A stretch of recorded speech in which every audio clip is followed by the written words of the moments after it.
Our 2.5 key features of quadratic functions. This is introduction to graphing quadratics. Should be able to see there. Okay, objectives. Students will be able to identify key features of quadratics for the purpose of eventually graphing quadratic functions. So let's just little review. What does a graph mean?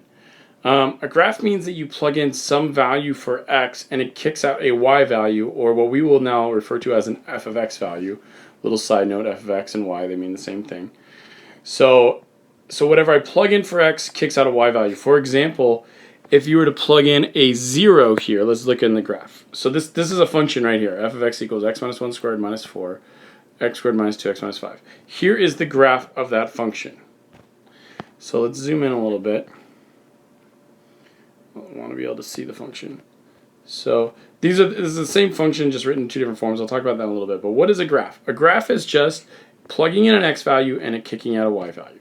So for example, if you were to plug in -1, this whole thing would kick out a 0. And let's just test it real quick. -1 and -1 make -2. -2 squared makes +4. 4 minus 4 is 0. Sure enough, look, the x value is -1 while the y value is 0. Same thing down here. If I was to plug in an x value of 0, it'll kick out a -3. If I was to plug in an x value of 1, it would kick out a -4. Of x value of 2, kick out a -3.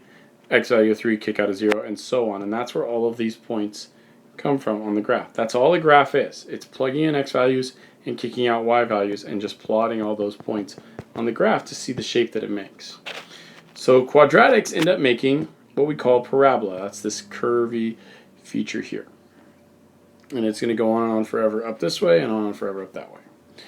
And we can write a quadratic in vertex form, which means that we know what the vertex is, and we'll talk more about this later, but it's the opposite of whatever number's inside there with the x. So this is -1, so the vertex would be at 1, -4. And sure enough, look, the vertex, which is either the max or min, we'll talk about that a little bit more as well, is right there at the point 1, -4.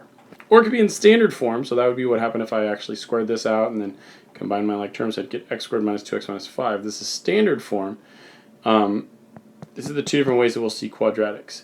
This one is actually really nice for graphing, but we can graph it in this form as well, just with a couple little tricks. So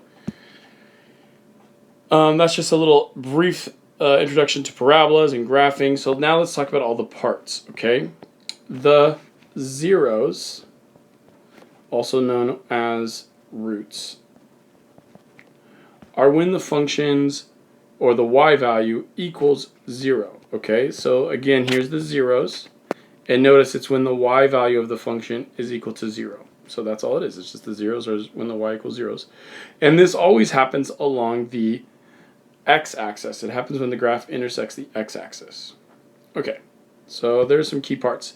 These are actually what we've been solving for all along. We've been solving for the zeros. So we've been doing that for the first 4 lessons. So we already know how to find these. The next thing is the axis of symmetry. And if you can't read my handwriting, it's written right there.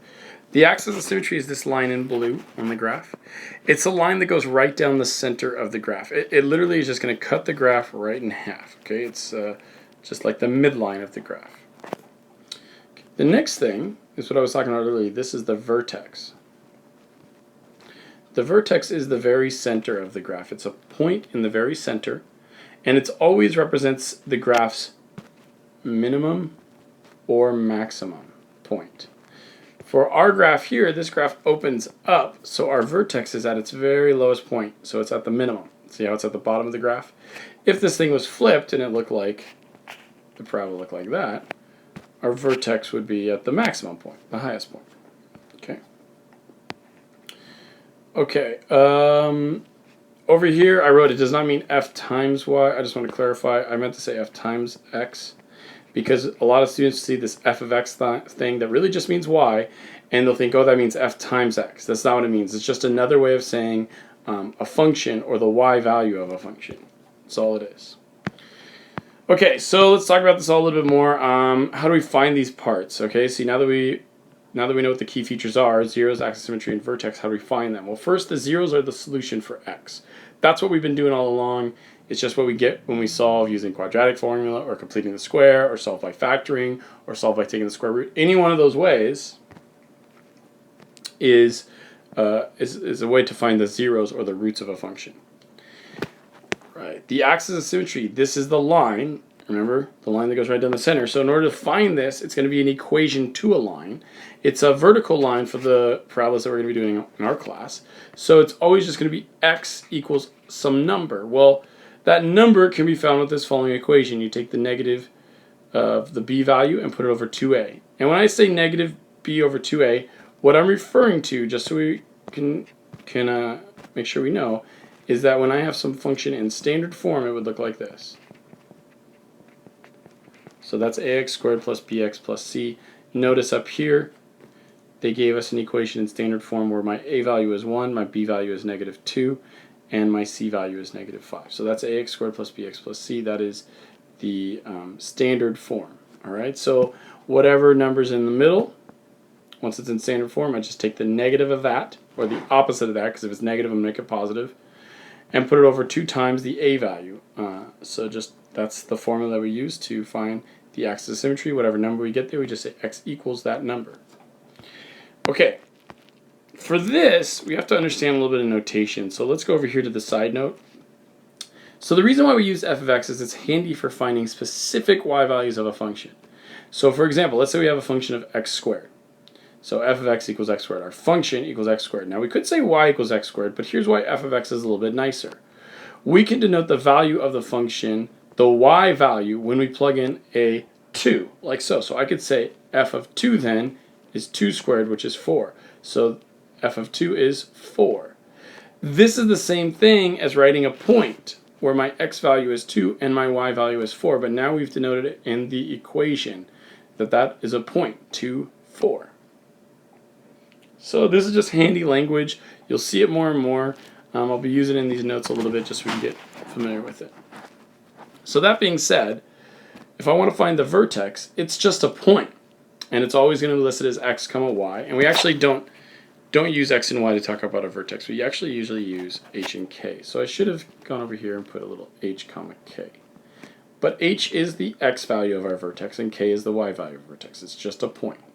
So the x-coordinate is always the same as the axis of symmetry, because the axis of symmetry is going to go right through the x-coordinate of the vertex. And then the y-coordinate is the value you get for y when you plug that x value back into the function. So here, this is why I said this is the formula. We do negative b over 2a to find the x value, or our h value as we're going to call it when we talk about our vertex. Then to find the k value, we just take whatever number we got for that. So let's say it was like 4. We would take a 4 and we would plug that 4 in for x into our function. And then whatever we get back, that's going to be our k value of our vertex. That's it. So a lot of stuff there, a lot of things going on. Let's put it into some practice. Let's go to the next page of notes. Okay, so now let's put it all together. Find the key features, the roots, the axis of symmetry, and the vertex of the quadratic functions below. Okay, let's do the roots first, because that's the part we're most familiar with. Remember, that's just plugging in a 0 here for f of x, setting the whole thing equal to 0, and then solving. Now we can solve by taking the square root, we can solve by factoring, we could solve by the quadratic formula, we could solve by completing the square. These are all ways that we learned how to solve. I think factoring is the easiest when we can factor. We can't always, but when we can, I think it's the easiest. So I'm going to just check and see if I can factor this real quick. Put a negative 8 up top, positive 2 down bottom. Is there something that multiplies up to negative 8, adds up to 2? There certainly is. 2 times 4, so let's do a negative 2 times 4 makes negative 8. Negative 2 plus 4 makes positive 2. So that means I can write this equation as 0 equals x minus 2, x plus 4. Now I've done this enough times that I can quickly see what my solutions are going to be. They're going to be the opposites of these values. So I could say that my zeros are x equals positive 2 and negative 4. Alright, we've done that before. That's easy. So we got the roots. Now we need to do the axis of symmetry. So axis of symmetry. Remember that the axis of symmetry is just x equals a number. So I'm just going to say x equals, and that number we can find by taking the opposite of our b value, putting it over 2 times our a value. So that's easy. We know our b value right here is 2, so I'm just going to put a negative 2 on top, over 2 times our a value. Our a value right here is just 1 because there's nothing there, so I'm just going to multiply this by 1. So this is essentially a negative 2 divided by 2. Well, negative 2 divided by 2 is simply negative 1. So there's my axis of symmetry. And remember, it has to have that x equals. This is like a line, an equation of a line. Okay. Well, we're almost done. We did the roots, the axis symmetry, and now we just need to do the vertex. And the vertex, pretty simple, at least the first half is, because remember we said the vertex goes h comma k, where h is the x value and k is the y value. So what is the h value? Well, the h value, remember, is just always the same as our axis of symmetry. So we're just going to say -1. And then to find the k value, we just take this -1 and we plug it into the original function. So let me show you what I mean. So I'm going to say f of -1. That means what do I get when I plug in a -1 into the function? Equals -1 squared plus 2 times -1 minus 8. Okay, -1 squared is just +1. 2 times -1 is -2 and -8. 1 minus 10, that turns into -9. And so that we could say f of -1 is -9. Okay, so that means, remember, I said the k value is whatever I get when I plug in -1 into the function, so that means that it is -9. So there's my vertex at -1, -9. So now with all these parts, when we go to graphing, I can put all these parts on the graph and I have a really good idea of what the graph is going to look like. Okay, so I want you guys to pause the video. I want you to try practice number 1 on your own.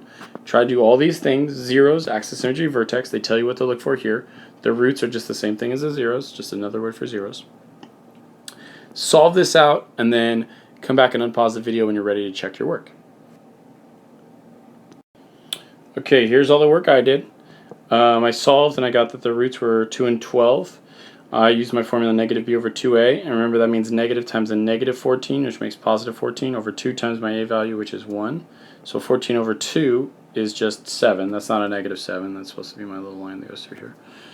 And so that means my axis symmetry is 7. That also means the h value of my vertex is 7, and therefore the k value is just whatever I get from the function when I plug in a 7 into the function. So I did that work here, and I get a 49 minus 98 plus 24, which ends up being -25. So my vertex must be 7, -25. So there's all the parts, and we're done. Okay, now sometimes they might give us the formula in vertex form, which I showed you at the beginning of the notes. Vertex form looks like this, where they already show us what the vertex are in the form. It's just the h value and the k value. So one thing to remember here is that, see how it says x minus h? That means if it said x minus 2, even though they look like a -2, our vertex would be +2. In the same way, if it said x plus 2, then our vertex would be the opposite. It would be at x equals -2. So you just switch those signs for the h. The k value, however, stays exactly the same. Okay. So I've made a little note of that over here. Remember, the h value in your vertex is always the opposite of how it appears in the function. So if it appears negative, it's positive. If it appears positive, it's negative. Okay, so knowing that, if we were to find the same 3 parts, the roots, the axis, symmetry, and the vertex, I think the vertex is going to be the easiest to find in this format. So let's just go ahead and do that. So the vertex is just h comma k. So we can see right away that this is x minus 5, therefore the h value is +5. So my vertex is going to be 5, comma, and then it's the exact same number out here for my k value, so that's just 36. That's it. Literally, that's all you have to do to find the vertex, is just take the opposite of the value there with the x, and then the same value out here for your y, or your k value. Alright, got the vertex. Well, that means we also have the axis of symmetry, remember, because the axis of symmetry is just x equals whatever number we have here, which is 5. I don't know why I switched colors on you there, but I did. Okay, so now we have the hard part, and this is to find the 0. But we've been doing this all along. Remember, we just plug in a 0 for g of x, set it equal, I'm looking at the problem up here, the very first problem, set it equal to negative x minus 5 squared plus 36. And we just solved this. Well, this one is already in the format of a perfect square, so it's actually pretty easy to solve. I want to get this on the other side. However, I notice that this is negative. So really, I can move this whole thing to the other side by just adding an x minus 5 squared to both sides. That leaves me with x minus 5 squared on one side, and these guys cancel out, so I just have a 36 on this side. Now notice this is just like some problems that we did before. I could just take the square root of both sides. This leaves me with x minus 5 equals, the square root of 36 is plus or minus 6. There's two possible solutions. Let's add 5 to both sides, and I get x equals 5 plus or minus 6. So x equals 11 and x equals negative 1. Just so you know, there are some problems on con where they ask for it in ascending order. If they say ascending order, then that means they want the lowest value first. So I'd have to write the negative 1 first, then the 11. Okay, so there's all the parts. The vertex and the axis symmetry were really easy to do. And the roots were pretty easy too. We just solved the same way we solved in lesson 2.1. So here's practice number 2. I want you guys to go ahead and try it.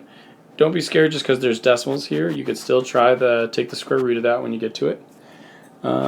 So yeah, go for it. Pause the video, and then when you're done working it all out, unpause the video and check your work with my work. Okay, I found the vertex by just taking the opposite of this value, which is negative 1, and taking this value as my k value. Boom, got it. Then remember the axis symmetry is just x equals whatever number I had for my x value, my vertex, so x equals negative 1. And then I found my roots by plugging in a 0 for f of x, and then just solving the equation. And when I solved it, I got x equals negative 1 plus or minus 3.5. So negative 1 plus 3.5 is 2.5, and negative 1 minus 3.5 is negative 4.5. So there's all the parts. I got the vertex, the axis symmetry, and the roots. So I want to just clarify something really quick. This vertex, remember, this is the max or minimum of the graph.